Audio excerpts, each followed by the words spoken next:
Okay, look over this question.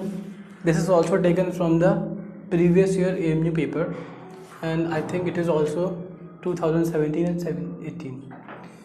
Okay, look over the question. 5 years hence, age of William will be 3 times that of his son. And 5 years ago, William's age was 7 times that of his son. Then the present age of the William will be. Question समझ में आ गया होगा।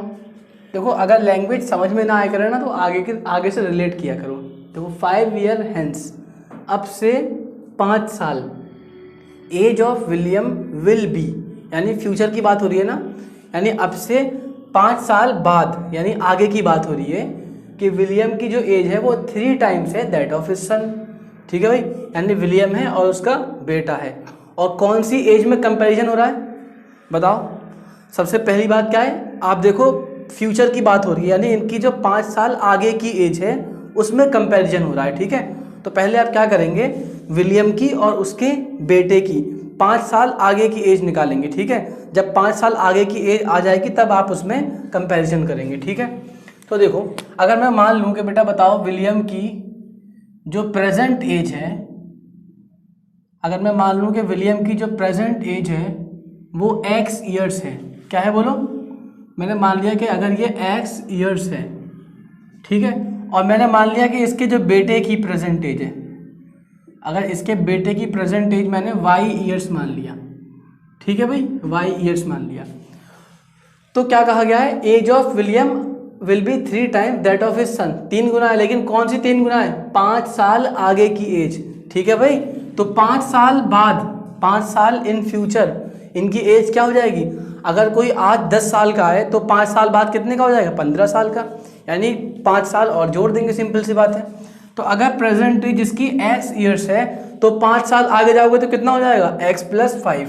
Okay, तो हम कहेंगे कि 5 साल बाद, आफ्टर 5 ईयर्स, 5 साल बाद जो विलियम की एज रहेगी, मैं विलियम को डब्ल्यू से रिप्रेजेंट कर रहा हूँ, विलियम्स एज वो हो जाएगा आपका कितना बोलो, x + 5। ओके गुड, और जो इसके बेटे की एज जाएगी, मैं उसको सन को ऐसे रिप्रेजेंट कर रहा हूँ, जो उसके बेटे की एज हो जाएगी वो क्या हो जाएगी बोलो, y + 5, उसका बेटा भी 5 साल बढ़ जाएगा। ठीक है, क्या कंपैरिजन किया है भैया, जाहिर सी बात है बाप बेटे बराबर थोड़ी हो जाएंगे।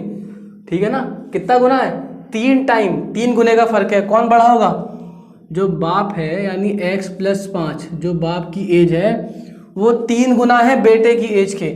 तो देखो बेटे की एज मैंने y + 5 लिख दी। आप कहोगे सर मैं यहाँ पर 3 लगाऊंगा, यहाँ पर 3 लगाऊं, ऐसी बड़ी कन्फ्यूजन में आती हुई तुम लोगों के अंदर। तो सिंपल सी बात है, यहाँ पर दोनों की एज बराबर लिखी गई है। ठीक है, अगर मैं इसको 3 गुना कर दूं, दिस इज y + 5, यानी बेटे की एज को 3 गुना कर दूं, तब जाके किसकी एज आएगी, बाप की एज। तो जाहिर सी बात है यहाँ पर आप 3 से मल्टीप्लाई करेंगे। ठीक है भाई, ये बात क्लियर होगी, 3 टाइम्स कहा गया इसलिए। थोड़ा सा सिंप्लीफाई कर लो, तो ये आ गया x + 5, ये आ गया 3y, 3 × 5 = 15। थोड़ा सा और सिंप्लीफाई कर लो, ये आ गया x - 3y, और बोलो ये 5 उधर जाएगा, 15 में से 5 गया 10। ये मैंने थोड़ा सिंप्लीफाइड फॉर्म में इक्वेशन नंबर 1 लिख लिया।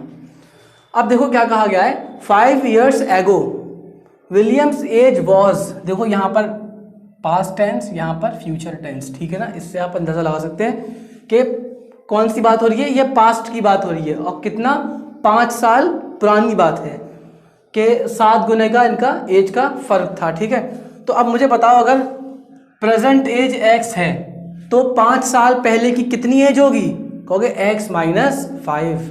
ठीक है भाई, तो विलियम की जो एज होगी, विलियम्स एज कौन सी, 5 साल पुरानी। ठीक है, 5 ईयर्स एगो वाली एज निकाल लूँ मैं, 5 ईयर्स एगो वाली एज। ठीक है बाबू, कितनी हो जाएगी बोलो, x - 5।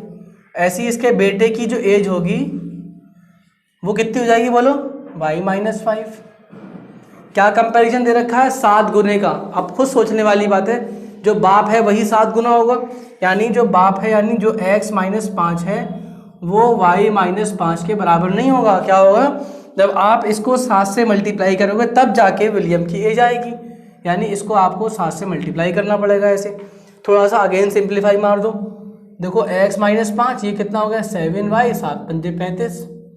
थोड़ा सिंप्लीफाई करो, x - 7y -5 उधर भेज दो, यहाँ पर कितना है -35, इधर आगे +5, -35 और +5 कितना हो गया -30। ठीक है भाई, तो ये आ गया आपका इक्वेशन नंबर सेकंड। 2 इक्वेशन आ गए। मैंने एक बार पहले भी बताया था क्वेश्चन में कि जब भी आपको इक्वेशंस दिया करे तो आप सोचा करो पहले मैं इक्वेशन सेटिस्फाई करवाऊँ ऑप्शंस देख के, लेकिन जब ऑप्शंस में x और y दोनों वैल्यूज़ दे रखी होती है तब जाके सेटिस्फाई करवाते हैं। यानी विलियम की एज अगर दे रखी होती और विलियम के बेटे की एज, दोनों एजेस अगर दे रखी होती तब हम कंपैरिजन करवा पाते, सेटिस्फाई करवाते, लेकिन यहाँ पर हमें दोनों इक्वेशन को सॉल्व करना पड़ेगा। ठीक है, तो सॉल्व करने का आसान तरीका, यहाँ पर है x - 3y, यहाँ पर है x - 7y, दोनों इक्वेशन को सब्ट्रैक्ट कर दो। क्या कर दो बोलो? सब्ट्रैक्ट। चलो मैं लिख के दिखा दे रहा हूँ। x - 7y इक्वल कितना है बोलो? -30। ये है आपका बोलो -30, और ये है आपका x - 3y, ये बोलो कितना है 10। क्या करना है? सब्ट्रैक्ट करना है, यानी ये हो जाएगा माइनस, ये हो जाएगा प्लस और ये हो जाएगा माइनस। ठीक है भाई, तो ये आ गया -x + x कट गया, -7 और +3 कितना हो गया? -4, -30 और -10 -40, y कितना आ गया? 4 दहाई 40, y आ गया 10। अगर y 10 आ गया तो x तो निकल ही गया, किसी के अंदर पुट कर दो दोनों इक्वेशन में से। मान लो यहाँ पुट कर रहा हूँ मैं, तो x देखो यहाँ पर, अगर नीचे दिख नहीं रहा होगा बोर्ड में, यहाँ देखो x - 3y = 10 है, y की जगह कितना रखना है मुझे? यहाँ पर करता हूँ x - 3y का मतलब हो गया y अगर 10 रख दूँ 3 दहाई 30 होगा, नहीं हो गया? ये हो गया 30, इधर क्या है बोलो 10, तो x कितना आ गया बोलो? 40 आ गया, नहीं आ गया? x कितना आ गया? 40। और x किसकी एज मानी थी? विलियम की एज। क्या पूछा गया है? प्रेजेंट एज ऑफ विलियम पूछा गया है, तो प्रेजेंट एज कितना आ गया? 40। क्लियर हो गया?